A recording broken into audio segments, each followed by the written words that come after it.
sahabat ikut berdiri. Ketika jenazah sudah lewat, seorang sahabat memberitahu, "Ya Rasul, yang tadi diusung orang itu jenazah Yahudi. Kenapa Tuhan berdiri memberikan hormat sampai kita juga ikut berdiri?" "Jenazah Yahudi," kata Rasul. "Iya." "Orang bukan itu?" "Ya orang, kalau orang sih." Nah, kalau kau lihat orang diusung macam itu berdiri, sudah mati sekalipun masih diberikan penghormatan. Tetapi itu manusianya. Perkara agama kita dibatasi oleh ayat lakum dinukum waliyadin. Bagi Tuhan agama Tuhan, bagi kami agama kami. Tuhan silahkan melaksanakan agama Tuhan, kami akan melaksanakan agama kami. Kami hormati Tuhan, Tuhan juga hormat kepada kami. Persilahkan melaksanakan ajaran agama tanpa perlu menyampaikan agama kepada orang yang sudah beragama.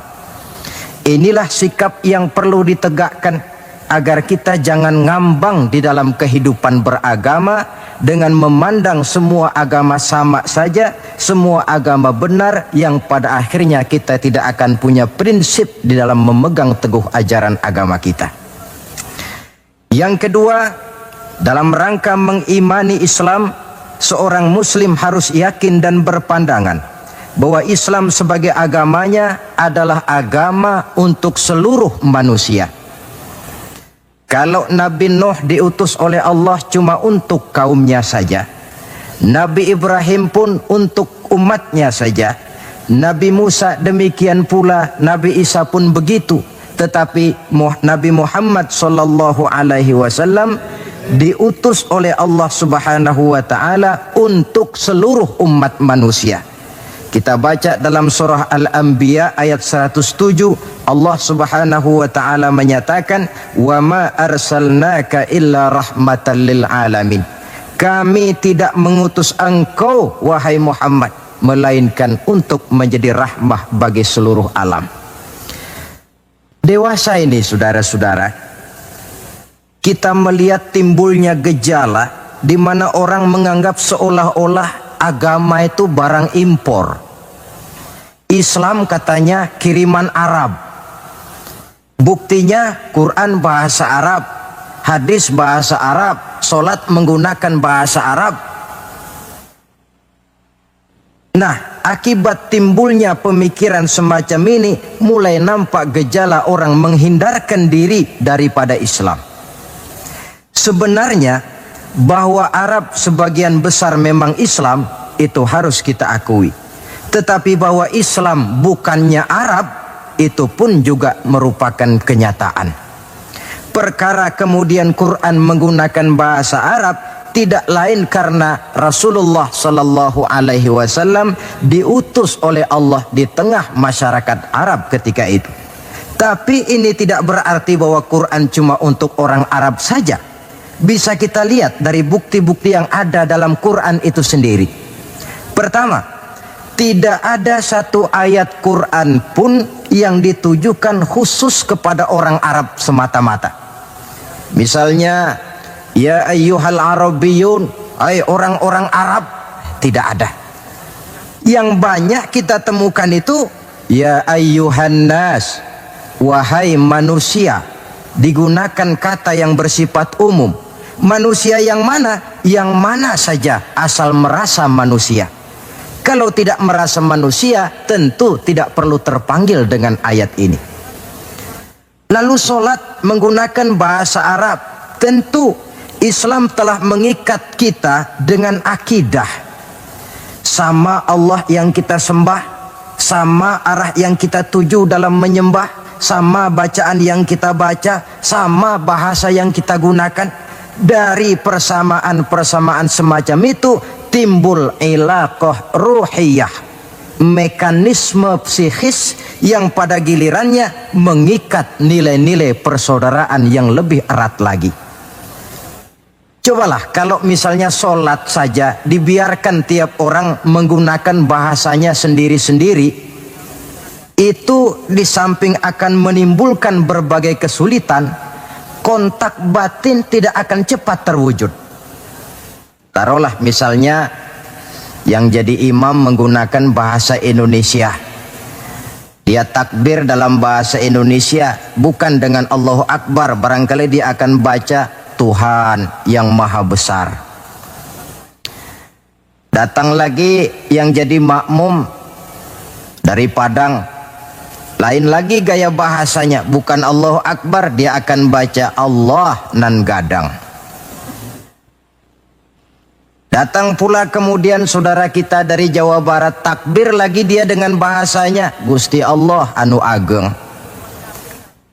Lalu paling akhir barangkali datang anak Betawi, jadi makmum dia takbir lagi pakai bahasa Betawi, Tuhan yang gede banget.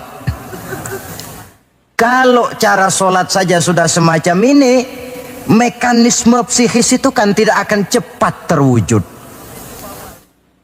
Jadi bahwa Arab memang Islam, tapi Islam bukannya Arab. Sama dengan logika bahwa monyet itu adalah binatang, tetapi binatang bukan monyet. Monyet cuma salah satu jenis dari sekian ratus jenis binatang yang ada di alam ini. Sebab itu mengikuti Islam tidak berarti mengikuti Arab, tetapi mengikuti kebenaran yang diturunkan oleh Allah Subhanahu wa ta'ala.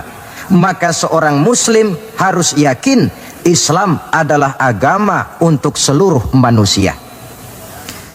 Yang ketiga, dalam rangkaian mengimani Islam, seorang muslim harus yakin dan berpandangan Islam sebagai agamanya adalah agama terakhir yang dibawa oleh Rasul terakhir. Tidak ada Rasul sesudah beliau dan tidak ada agama lagi sesudah Islam.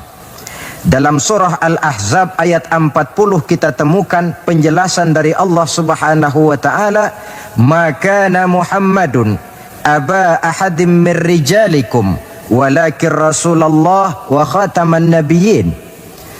Muhammad itu bukan bapak dari salah seorang kamu. Ia adalah utusan Allah dan penutup para nabi. Sebagai konsekuensi daripada ini ialah bahwa jikalau di zaman sekarang ini ada orang mengaku menjadi nabi, ada orang mengaku menjadi rasul, biar serbannya besar, biar jubahnya hebat, biar jenggotnya nyengser sampai ke bawah, biar bahasa Arabnya fasih, mengaku dia menjadi rasul, kita wajib untuk tidak percaya. Sekali lagi, kita wajib untuk tidak percaya. Ini sebagai konsekuensi bahwa kita yakin Islam agama terakhir.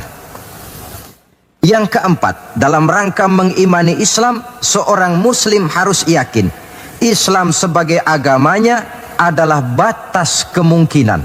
Apakah seseorang bisa mendapat ampunan Allah atau tidak? Dengan kata lain, Islam adalah batas antara sorga dan neraka. Ada orang yang tidak terlalu simpati kalau kita memvonis masalah agama dengan sorga dan neraka. Tetapi sebenarnya memang itulah hakikat daripada kehidupan beragama. Itulah terminal akhir. Agama itu masalah halal dan haram, masalah benar dan salah, masalah hak dan batil, dan pada penghujungnya masalah sorga dan neraka. Dalam Islam artinya dalam tauhid. Dalam tauhid artinya dalam daerah kemungkinan memperoleh ampunan. Di luar Islam, di luar tauhid. Di luar tauhid, syirik. Sedangkan syirik merupakan dosa yang tidak berampun. Kita baca dalam surah An-Nisa ayat 48 yang diperkuat pada surah yang sama ayat 116. Allah menjelaskan, "Innallaha la yaghfiru ayyushraka bihi syai'a wa yaghfiru ma duna dzalika liman